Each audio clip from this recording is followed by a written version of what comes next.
joy of the Lord is beautiful. It's a beautiful thing, right?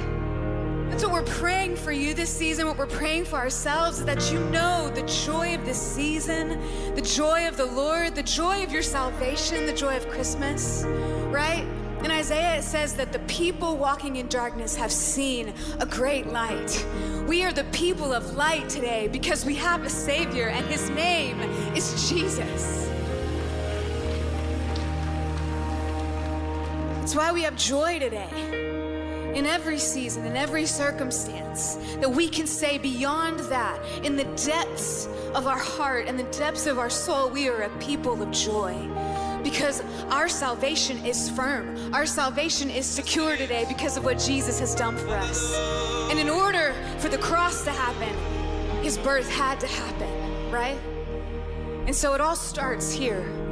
It all starts at the birth of Jesus.